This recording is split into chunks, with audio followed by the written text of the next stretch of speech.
Olá, vamos falar sobre o culto feminino. O que você entende de culto feminino? O que Eu você acha que sempre é? tive um pouco de dúvida sobre Iami ou Xurungá, Iabá.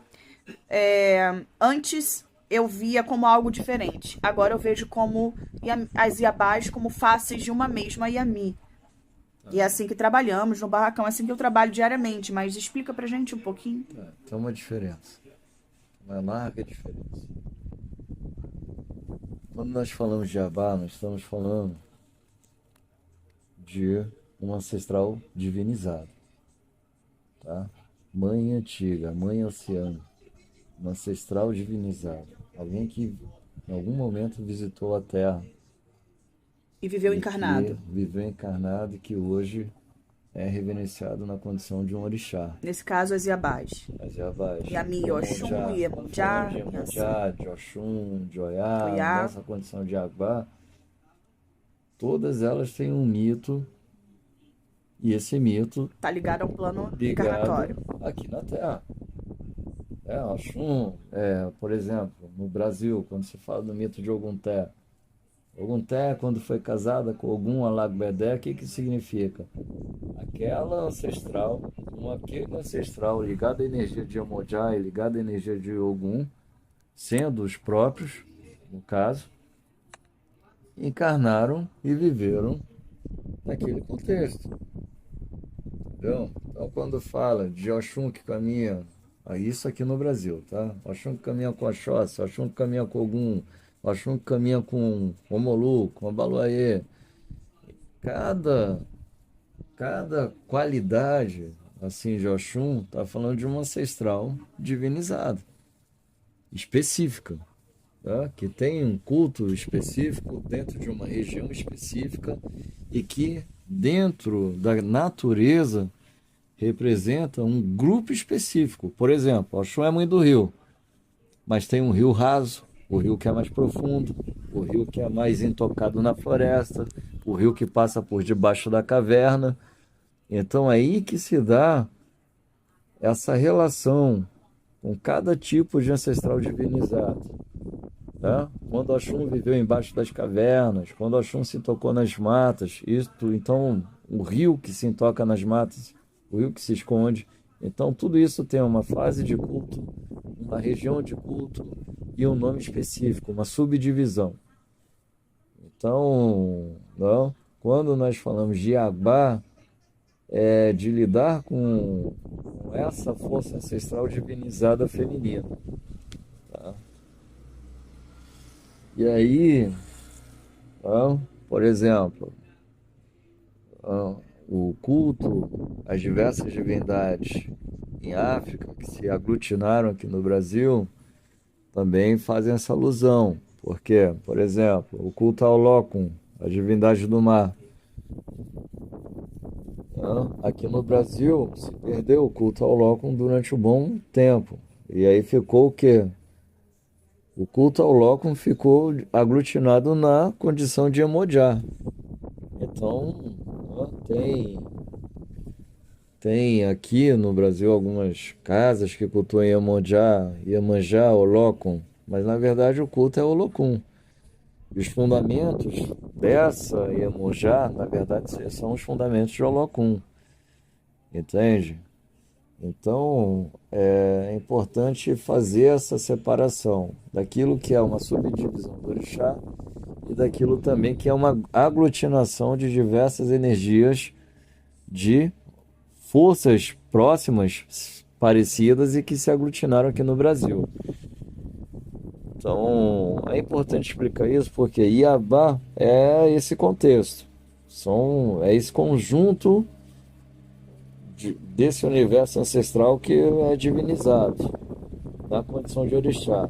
E aí tem suas peculiaridades. Volto a dizer, tanto naquilo que é uma aglutinação, como naquilo que é também uma subdivisão. Ainda assim, um pouco complicado de entender, né?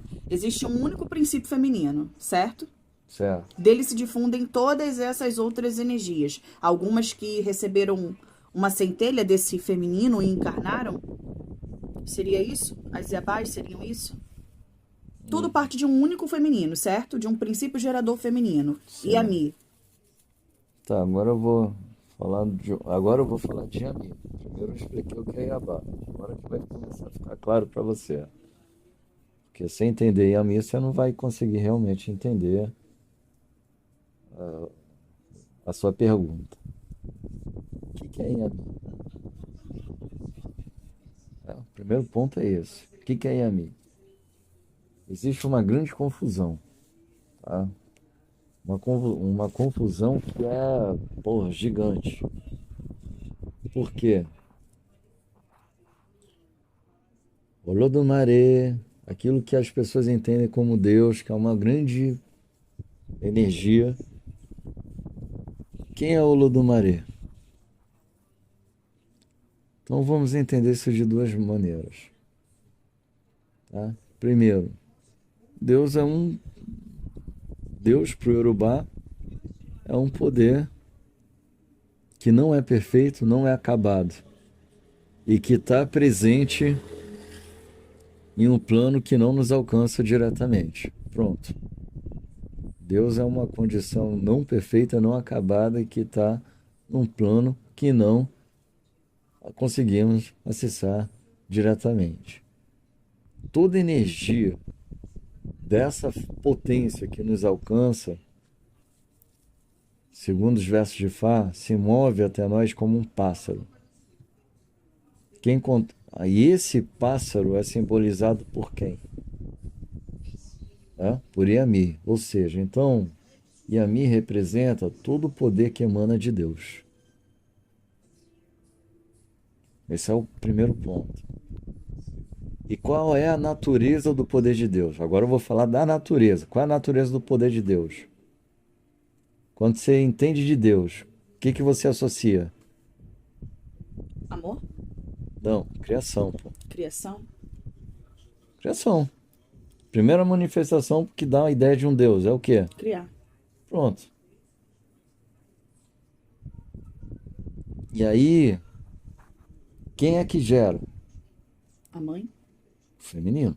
Feminino. Então,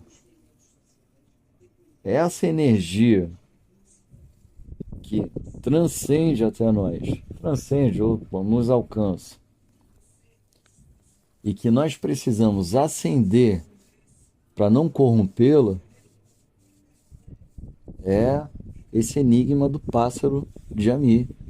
É essa relação que existe entre cada coisa criada, cada coisa que vibra energia, cada coisa que tem uma consciência, seja nesse plano e no outro, mas que está em constante troca, ligação, em constante relação com essa fonte universal criadora.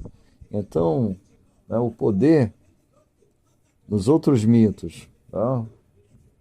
Como esse Deus confiou ou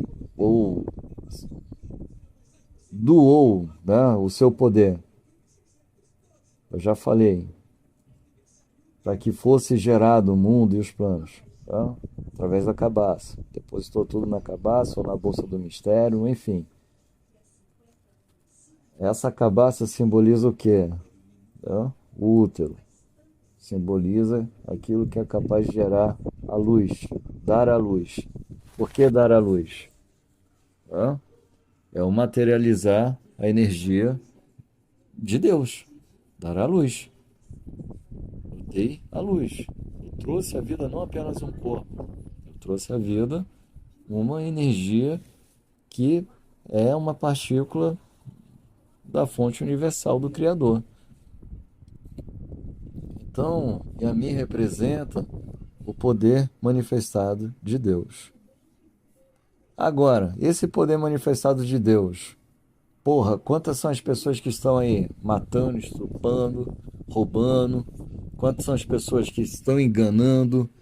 Né? Quantas são as pessoas que estão usurpando as coisas? Ou seja, o poder manifestado de Deus não é algo bonzinho, bonitinho, agradável. Olha quantos seres humanos imbecis, toscos, que não querem porra nenhuma consigo próprios, estão aí vivendo e comprometendo a vida dos outros. Quantas são as pessoas também que não estão fazendo nada por si mesmos e nem por ninguém? Não? Então, a natureza de Deus, por isso que é uma natureza que ainda está plena, imparcial e no polo passivo. Plena, imparcial e no polo passivo. Por que no polo passivo? Onde que está a totalidade desse Deus? Em nós. Em todo esse conjunto chamado vida. Então, nós somos uma partícula do todo. Então, se nós somos uma partícula do todo, apenas quando todas essas partículas conjuntamente ascenderem em consciência, que esse Deus vai retomar a sua condição de perfeição e alcançar novamente uma integridade, uma plenitude, e sei lá qual vai ser o próximo mistério. Mas os Itãs de Fá falam que o próprio Olodomare, o próprio Deus, consultou Ifá e precisou não fazer ebó, para não aniquilar a Terra. Precisou não fazer? Ele foi determinado a fazer ebó. Ah, sim, fazer ebó, desculpa, fazer ebó para não pra aplacar a fúria. intervir nas questões da Terra, senão ia ser tudo destruído. Ia ser tudo destruído. Porque é um poder que é dado Entende? e é transgredido a todo tempo. Exato. E Yami seria Então, Yami, uma emanação desse poder. Yami representa como esse poder se move e se manifesta aqui na Terra.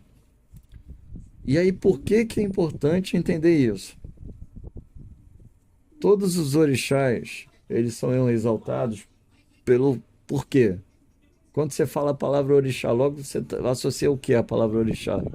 Deus, Não, Criador, não. Tudo bem, criador, Divindade? mas divindade em que sentido?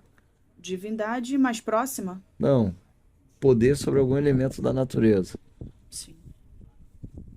É um elemental também. Orixá não é apenas um ancestral divinizado. É um ancestral divinizado, mas que... Até porque nem todo orixá encarnou, né? Pelo menos não dentro não há registros, né? Não. Aí depende muito, porque de acordo com a região, de acordo com o registro oral que vem, o mito sobre aquela divindade, ela teve uma passagem sim pela Terra. Todos. Tá? Sim, todos. Até mesmo Exu. Sobre Yami, quando a gente fala Yami ou Xurungá, a gente está falando de Yami. Só para continuar aqui, só para não interromper a ideia. Senão eu vou interromper e me perco. O que acontece? Então, quando falamos de orixá, falamos sobre aqueles que deteram um controle a mais, além, sobre algum elemento da natureza. E usaram esse poder, esse conhecimento oculto sobre a natureza para atuarem numa condição de cocriarem. Muito mais além do que qualquer consciência humana normal. E, obviamente, cocriaram com as suas imperfeições. São desastres e desastres que estão associados às histórias dos orixás, a ponto de chegar a suicídio e tantas outras coisas que são desastrosas para um Deus, para uma divindade. Né? Mas o que os orixás ilustram é justamente uma imparcialidade de um suposto Deus, né? Que a gente acostumou a idealizar e a criar. Ou seja, a partir do momento que Deus nos dotou da sua própria natureza e nos dotou de uma consciência e de uma inteligência, nós que temos todo momento o poder dever de buscar expandir a nossa natureza a fim de potencializar a nossa consciência para que possamos materializar aqui na Terra relações e feitos que sejam dotados de sentido, de utilidade e de prosperidade. Dotados de sentido, utilidade e prosperidade.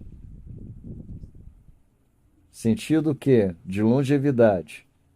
Uma vez que o que a gente pratica aqui vai continuar perdurando aí por muito tempo e alcançando pessoas.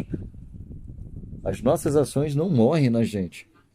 Então, beleza, sentido. Utilidade, saber que aquilo tem um caráter de transformador, no sentido positivo.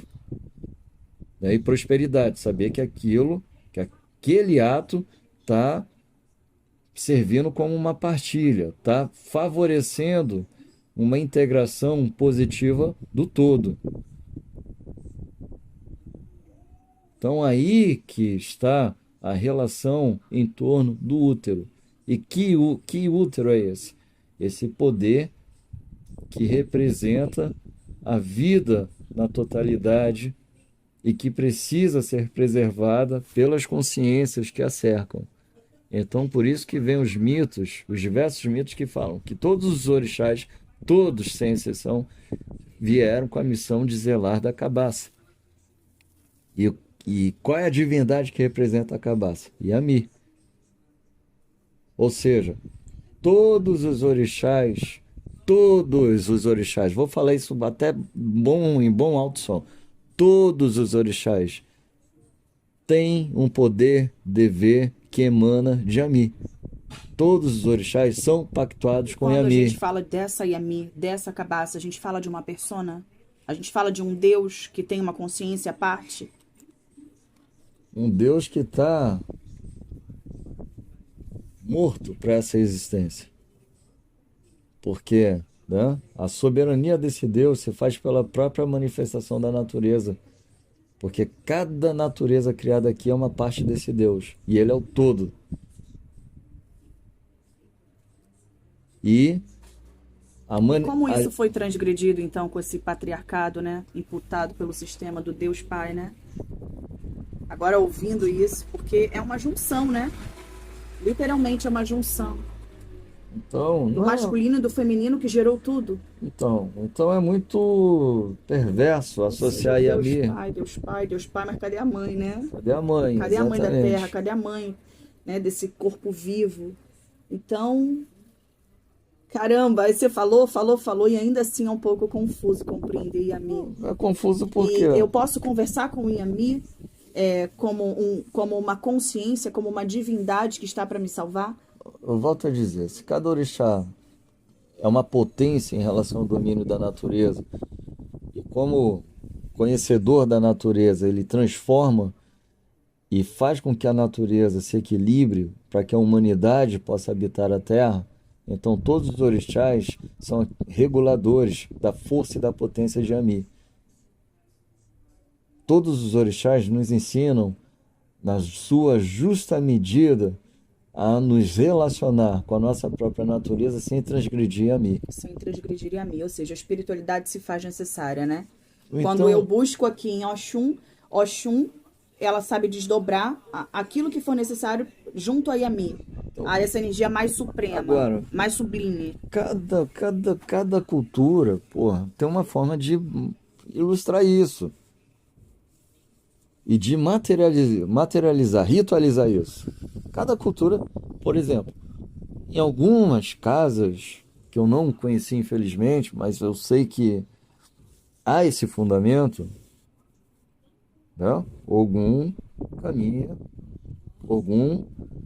caminha e tem, né, uma serpente. Que serpente é essa?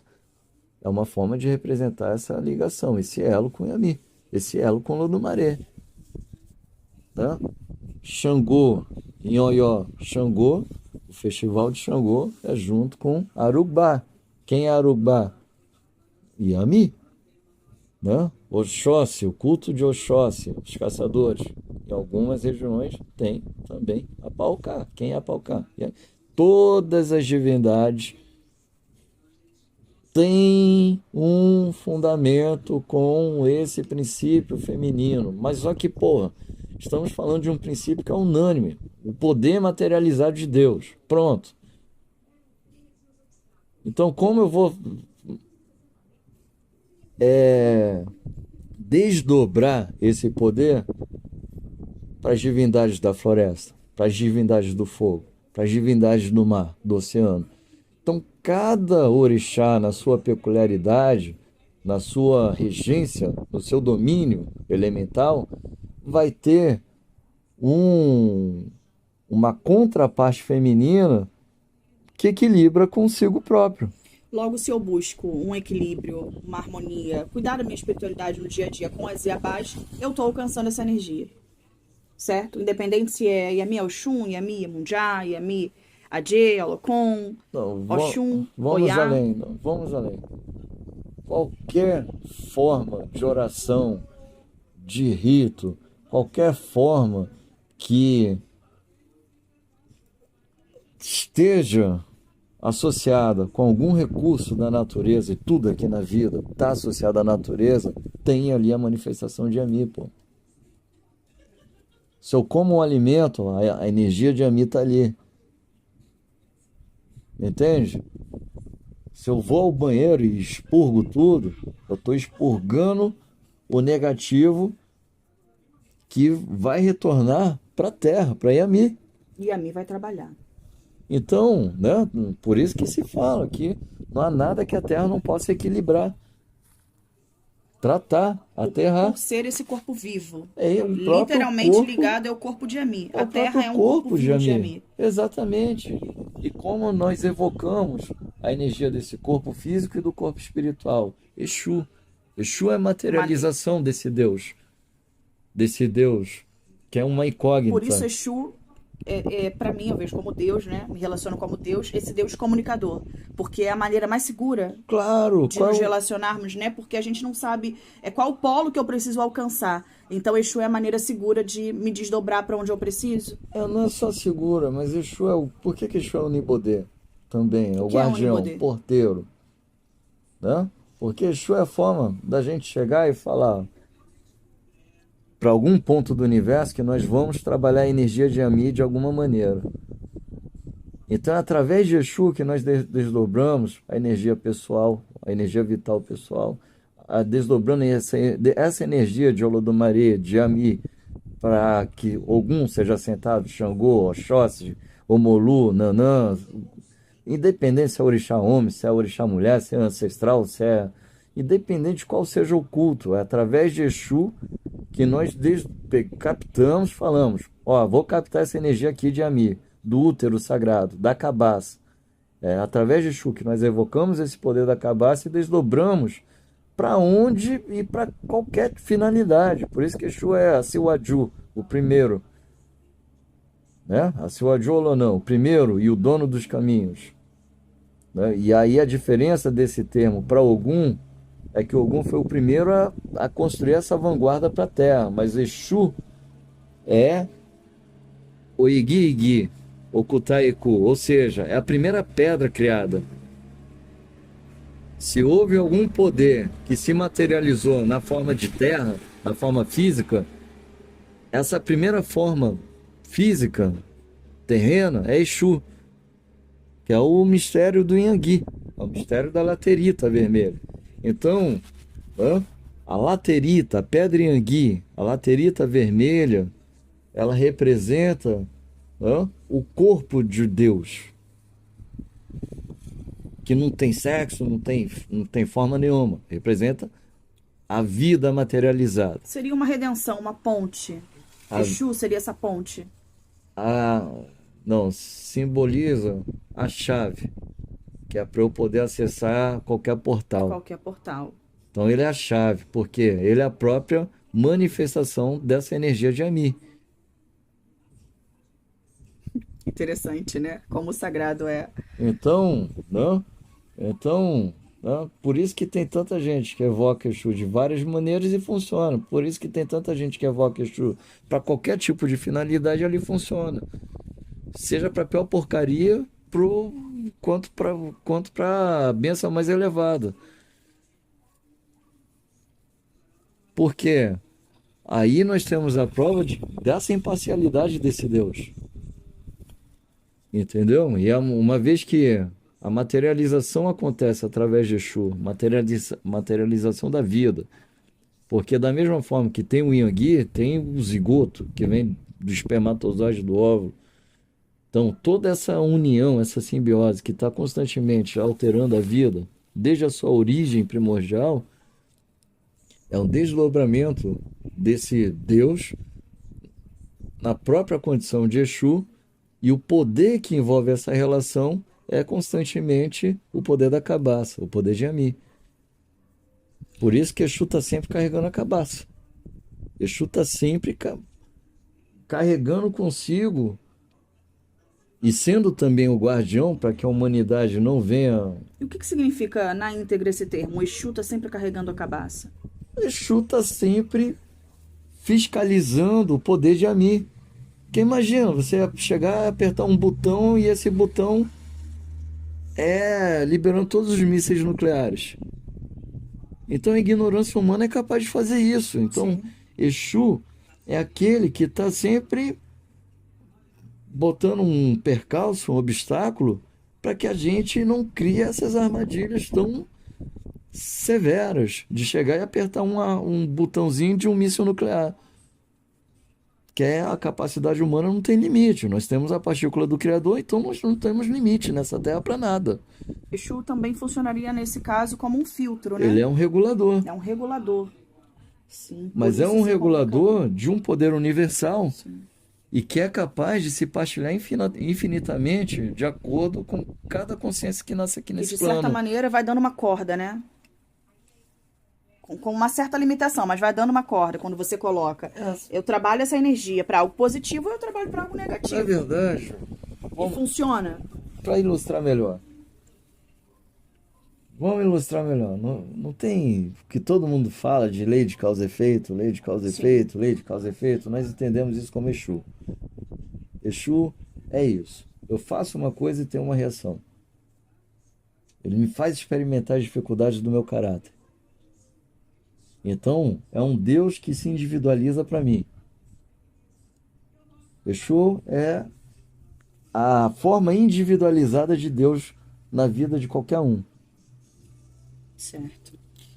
E quando a gente escuta bastante falar sobre o terror, né, da Yami Oxurungá, né, que falam, atribuem Yami, associam Yami Oxurungá a feiticeiras, a algo maligno, não mexa, não desperte esse poder, pois é destrutivo. A gente escuta muito isso, né, dentro de Ifá, e nós temos uma relação no nosso dia a dia muito profunda e bem íntima e até natural com o Yami, né, entendendo toda essa imparcialidade, esse poder sublime. Fala um pouquinho pra gente sobre isso. Existem as Adjé. Agora, essas são atribuídas como Yami Oxurungá. São atribuídas como Yami Oxurungá, mas Adjé, quem são as Adjés? São ancestrais divinizados, que não estão presas a uma conduta moral. A energia é plena e imparcial. Tem coisas que precisam morrer, tem coisas que precisam nascer. E presta-se culto a essas Adjés? Elas são consideradas orixás? É um culto à parte. Mas tem uma quantidade? São 3 Adjés? Não. É uma Adjé? Não. São milhares. E a gente chama essas Adjés de Yami Oxurungá. Aí que está a confusão. Existe a Yami no sentido que eu expliquei aqui, existe a Adjé, Adjé é outra coisa. E essas feiticeiras, elas seriam uma face de Yami, tal como as Iabás? Volto a dizer, tudo, até a gente que está comendo e cagando todo dia, nós somos uma manifestação de Yami. Uma partícula, né? Uma partícula. E por que as Adjés não seriam? Entendeu? Então é isso. Uhum. Então, quem são as Adjés? Suponhamos que você que lida com magia, que você que tá ali buscando trabalhar teu caráter, de repente você tenha se iniciado para uma fraternidade, para uma ordem, e ali você ficou numa condição física e espiritual. Também é uma forma de ebé. Essas adés podem ser evocadas dentro de um culto Geledé, por exemplo, que é uma ebé. Pode ser Elecó, que é outra ebé, que aí já é um clã mais guerreiro. Então, cada adé tem uma forma específica de se relacionar. Então tem que saber, não é porque, adé, pá, mas aí, vai fazer o que com essa informação? Pode ser um adé que não tenha uma relação com essas ebés que eu te falei, que aí o nome não é ebé, é fé, sociedade. Tá? Sociedade das Mascaradas, Sociedade das Amazonas, Sociedade. Então, tem várias formas de se evocar e de se estabelecer uma relação com as adés. Que é, pô, uma xamã, uma feiticeira, uma pessoa dotada de poderes especiais. Tem lá uma ebé ou uma efé específica, pô. Então não Entendi. é. A Adé não é uma coisa só, não é. São milhares e milhares e milhares. E aí é onde tem. Cada família tem um grupo, uma forma, uma maneira de Precisa de culto fato se a entender o que você isso. está fazendo, né? Claro, Entendendo todo esse princípio gerador feminino que não se não está desassociado, né? Do que entendemos como divindade, né? Como Deus, está diretamente associado. Eu peco ou eu deveria não tratar a espiritualidade só dentro desse patriarcado? Vamos dizer, eu trato a minha espiritualidade dentro do meu conhecimento, só com reverenciando orixás masculinos. Isso eu fico em falta? Ou se eu tô cuidando de Exu, eu já tô cuidando de Ami? não, na verdade, não há pecado, não há falta, não há nada disso. E o patriarcado Mas há sabe há um disso. desequilíbrio? Também não há. Patriarcado sabe disso.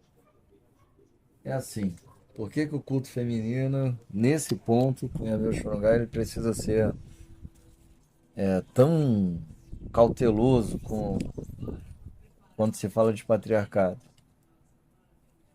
Porque, volto a dizer, se tudo e absolutamente tudo nessa vida tem energia de Yami, então eu ensino dentro do patriarcado a, a forma mais segura de lidar com a metade desse poder, ou com um terço apenas desse poder. Qual é a metade mais segura? Lidando com os orixás, lidando com os ancestrais divinizados, lidando e sem evocar diretamente o princípio, a origem, a fonte. É a A própria energia se Inhami. desdobra de acordo Exatamente, com pô. a sua necessidade, né? Agora, o que a sacanagem é, né? Com isso, criar falas e condutas misóginas. Talvez seja até uma maneira mais segura, né? Através de ancestral, através de babá. Tá mais tete a tete aqui. Desdobrar aquilo que eu preciso, que eu acho que sei, mas nem sei, do que diretamente eu entrar em rituais e cultos, diretamente a Yami Sim, ou a Ajay, sem saber sim. direito o que eu tô fazendo. Claro, pô. Porque é uma energia muito imparcial, né? Claro. Dentro de Imagina. tão sublime que é. Então é mais seguro, de fato, através de Exu, através de ancestral, Sim. através de babá. É, porque é tal qual, você vai pular etapas. Você vai pular etapas. Você vai pular o primário, o jardim, o primário, Sim, o segundo grau e vai querer já operar alguém, Sim. como médico. E aí pode dar muito ruim, né? Porra, é onde dá problema. Claro que vai dar problema, porque Por isso tanta história na internet, né? Não acorde, Yami, não mexa com Yami ou Xurugá. claro. Né? São as bruxas, as feiticeiras, porque a gente tá mexendo com algo que a gente nem sabe direito. Agora, o perigo tá também. Agora eu vou falar um pouco da natureza feminina, mulher, gênero feminino, gênero, que eu vou falar agora. A mulher, pela própria biologia, ela tem uma sensibilidade muito maior ao movimento cósmico, né? Ao movimento energético da natureza, da vida, dos astros, através da própria biologia. Então, uma mulher que não se conhece e ainda com os diversos problemas, desvios de caráter que a nossa sociedade incentiva, Então, a ignorância aliada, a ignorância a nível de autoconhecimento, a nível de natureza, a ignorância aliada à desinformação, vai fazer a mulher criar um falso relacionamento de poder ou uma idealização de poder que, se der informações também sobre culto feminino a uma mente assim, ferrou. Acabou, né? Vai potencializar. Tá armando um louco, né? Exatamente. Então é mais perigoso ainda falar de Amiô Chorongá para uma mulher do que para um homem. Porque a mulher, pelo próprio corpo, pela própria natureza, ela tem uma condição mais natural de acessar e ativar esse poder. E se fizer isso ignorantemente. Por já ser naturalmente um útero, né? Uma cabaça Exatamente. de gerar vida. Exatamente. Então é muito perigoso. Mas agora, isso também não justifica as diversas famílias em, porra, aprisionar e alienar as mulheres. Entende? Porque, Paulo, no dia a dia, na realidade, isso pode ser meio polêmico que eu vou falar aqui, mas o que a gente vê a mulher fazendo? Qual é o papel da mulher em muitas casas de Fá? Cozinhar, passar e lavar. E ficar ali do lado dando assistência pro babalaô. Sendo que ela é esse grande poder, né? Sendo que ela tem, pela própria todo natureza, o poder que vem dos altos céus, se assim podemos chamar de forma romântica, e passa pelo babalaô e flui para todos os filhos, através dos filhos para aquela casa, passa pela mulher primeiro. E isso não pode ser ignorado. mas passa por quê? Né? Então, imagina esse poder passando por uma mulher agredida, que repletos de sentimentos ressentidos, cheio de recalques. Então, imagina esse poder encontrando uma figura assim. É onde vai descambar tudo. E aí, nem o masculino vai ser capaz de suportar e nem o próprio feminino vai ser capaz de explicar. Por isso, Ifá defende a ideia de que os homens têm como obrigação, né, moral, ética, dever, de restaurar e curar suas mulheres. Sim. Porque esse poder precisa passar pela mulher de forma consciente. Exato. A mulher precisa conhecer o seu valor e a sua importância. Exato. Né, para que ela saiba quem ela é. Exato. Então é isso, né? A gente pode tirar bastante assunto desse papo nosso aqui. Exato. Numa próxima aula. É isso aí.